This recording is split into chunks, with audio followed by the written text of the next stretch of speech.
अपना वार नहीं होगा। ये सच है, ये सच है। हर किस भी पहले से अपना वार नहीं होगा, पर स्वाभिमान से समझौता हरगिज स्वीकार नहीं होगा, पर स्वाभिमान से समझौता हरगिज स्वीकार नहीं होगा। मैं अभिजीत त्रिपाठी को आह्वान करता हूं मंच पे कि अपनी बारूदी रचनाओं के साथ हमारे बीच आए। भाई अभिजीत त्रिपाठी जी। बहुत बहुत धन्यवाद सर। आज मध्य रात्रि में जब भगवान शशि अपनी कलाओं से संपूर्ण विश्व को आलोकित कर रहे होंगे, तब हम सभी एक नूतन वर्ष के अभिनंदन के लिए उमंग और उल्लास के साथ तत्पर हो रहे होंगे। कल भगवान भास्कर जब धरती की गोद में पल्लवित हरित दूर्वा पर बिखरी हुई हिमकणों को अपनी रश्मियों से समेट रहे होंगे, तब हम एक नवीन वर्ष में प्रवेश कर चुके होंगे। मैं ईश्वर से कामना करता हूं कि आगामी वर्ष में आप सभी का जीवन प्रसन्नता, उमंग, उत्साह के रंगों से अनुरंजित हो और आप सभी निरंतर सफलता के नवीन सोपान पार करें। इन्हीं उम्मीदों के साथ आप सभी को नव वर्ष के प्रथम दिवस की पूर्व संध्या पर नव वर्ष 2023 की हार्दिक शुभकामनाएं। इसके पश्चात मैं अपना काव्य पाठ प्रारंभ करता हूं।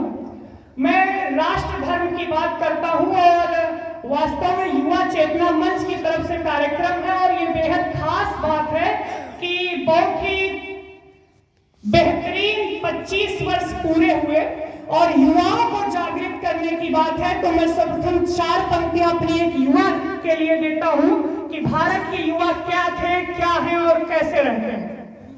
कि जब मुगलों के आतंकों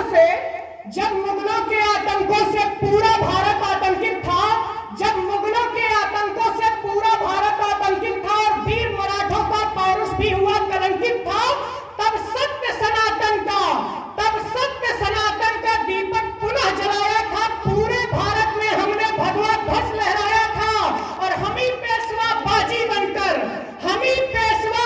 बनकर पूरी दुनिया में छाए थे और दिल्ली तक चढ़कर मुगलों को उनकी औकात बताए थे। बहुत बहुत धन्यवाद। और ये प्रतापगढ़ जनपद लगता है जहां तक मुझे जानकारी है।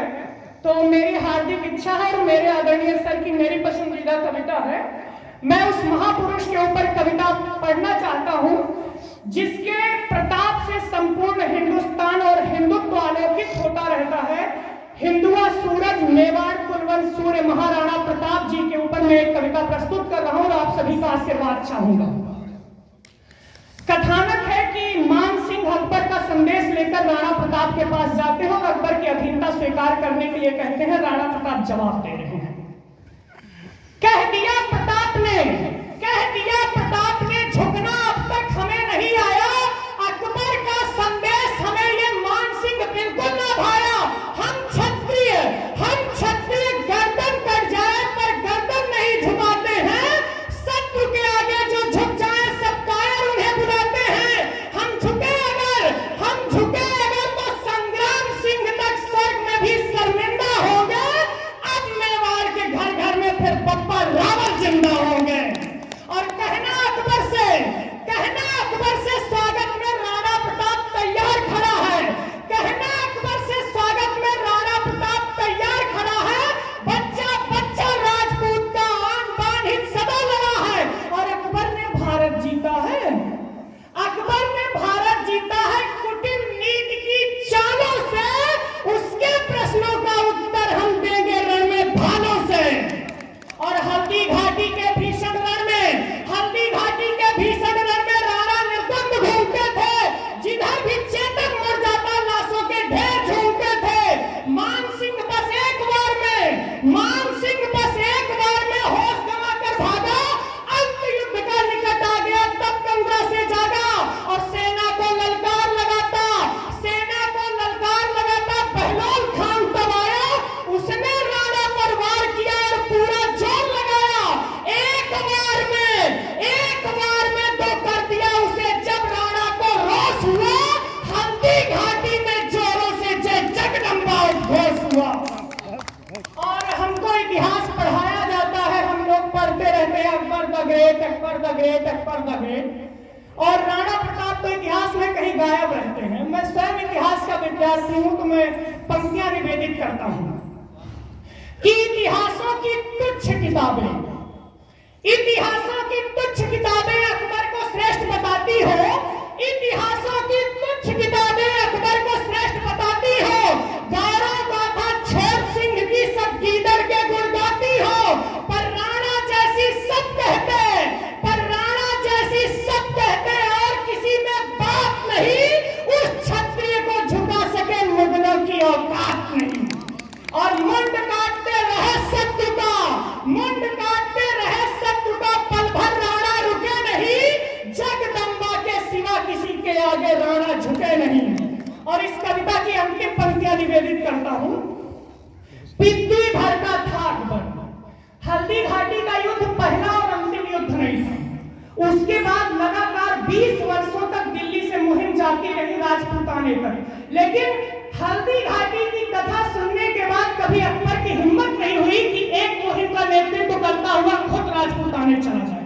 तब पंक्तियां मैं निवेदित करता हूं कि पृथ्वी भर का था अकबर, डरकर दिल्ली रहता था, राणा से उसकी जान बचे अल्लाह से रोज ही कहता था। और हल्दी घाटी की कथा सुनी तब पौरुष राणा का आता था, डरकर राजपूताने में वो कभी नहीं फिर झांका था। और जिनको महान तुम कहते हो वो सब धरती के पाप थे, अकबर करने वालों राणा अकबर के बाप थे। बहुत सुंदर। और आदेश से तो एक कविता और सुनाता हूँ। ये कविता मध्यकाल से नहीं, अब हम आधुनिक काल में आते हैं। और मैं एक महापुरुष की बात करता हूँ जिसका टाइटल आजाद होता है, चंद्रशेखर तिवारी आजाद, जिनको हम लोग आजाद नाम से ही जानते हैं। जब संपूर्ण देश गुलाम रहा तब भी वो एक व्यक्ति था जो आजाद ही रहा। तो मैं एक कविता चंद्रशेखर आजाद जी के ऊपर समर्पित करता हूँ। सभी को भाई साहब नमस्कार। चमक रहा है सूर्य सरीखा, वो भारत का भाग था, प्रति मूर्ति वो ओज की दैदीप्यमान एक ज्वाल था, जो पंडित सीताराम तिवारी और जगरानी का लाल था। ब्रिटिश हुकूमत की खातिर चंद्रशेखर नहीं वो काल था। और उसी पुरुष की गौरव गाथा तुमको आज सुनाता हूँ, परतंत्र देश में आजाद रहा जो उसकी बात बताता हूँ।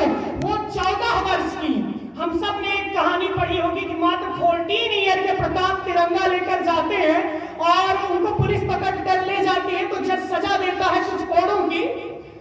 फिर भी वो व्यक्ति रहता है जो ऑल टाइम भारत माता की जय बोलता रहता है। 14 साल का बच्चा, क्या देशभक्ति का जज्बा रहा होगा, आप सभी सुनिए कि वो 14 वर्ष की अल्पायु में एक रैली का नेता था। सब बच्चा जिसको समझ रहे थे वो सचमुच नचिकेता था। और नाम पूछने पर शेखर ने अपना आजाद बताया था और तिरंगा लहराने पर 15 कोड़े खाया था। मातृ भारती के हित सब कुछ हंसकर स्वीकार किया। हर कोड़े पर उसने भारत का जय जयकार किया। और कसम उठाई थी शेखर ने कि एक नहीं 100 बार मरूंगा, शपथ भारती की, लेकिन मैं भारत को आजाद करूंगा। उस महावीर ने अंग्रेजों में इतना खौफ जगाया, जब तक शेखर जिंदा थे कोई चैन से सो न पाया। और शेखर का सुनकर नाम सभी अंग्रेज जोर से कपते थे। कभी सामना ना हो उससे जीसस जपते थे। अंग्रेजों की अगर समूची मिट्टी में इसी मिला दी थी, ब्रिटिश हुकूमत की उस ब्राह्मण ने जड़ें हिला दी। और पंक्तियां हैं कि हम लोग जब भी, आप इतिहास उठाकर देख लीजिए, जब भी भारत परतंत्र हुआ है या हमारे राजा रजवाड़े या सैनिक हारे हैं, तो कभी इस वजह से नहीं हारे कि विदेशियों की शक्ति ज्यादा रही। हम हमेशा अपने घर के गद्दारों की वजह से हारे हैं। तो पंक्तियां निवेदित करता हूं कि पिस्टल उनकी एक नहीं सकोट जनों पर भारी थी, पिस्टल उनकी एक नहीं सकोट जनों पर भारी थी, मगर उन्हीं के साथी ने की उनसे गद्दारी थी। हम कभी डरे ना, हम कभी डरे ना दुश्मन की तोप और तलवारों से, जंग हमेशा हारे हैं हम घर के कुछ गद्दारों से। आजाद अकेले बैठे हैं, आजाद अकेले बैठे हैं, नाट बाबर ये भाग गया, पर गर्जन सुनकर शेखर का वो भी थर-थर कांप गया। आजाद ने अपनी आजादी का, आजाद ने अपनी आजादी का तब भी अर्पण नहीं किया, घिर गए पार्क में शेखर मगर समर्पण नहीं किया। और अंतिम 8 पंक्तियां। लगी गोलियां चलने, लगी गोलियां चलने, वहां अंधेरा छाया, एक अकेले शेखर ने कईयों को मार गिराया। हरी घास पर गोरों के कई लोथड़े पड़े हुए थे और ब्रिटिश फौज के आगे आजाद अकेले अड़े हुए थे। मरते मरते भी शेखर ने, मरते मरते भी शेखर ने माटी का मान बढ़ाया, राष्ट्र यज्ञ में उसने अपना अंतिम हक चढ़ाया। अंतिम गोली बची शेष, अंतिम गोली बची शेष खुद के मस्तक पर मारी, पंच तत्व में लीन हुआ भारत का अमर पुजारी।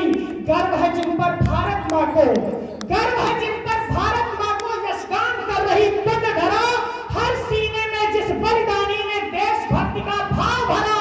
स्वतंत्रता का था महाव्रती, स्वतंत्रता का था महाव्रती, मौत से भी वो नहीं डरा, वीर लाडला जगरानी का आजाद जिया आजाद मरा, आजाद जिया आजाद मरा। बहुत बहुत धन्यवाद। जय हिंद।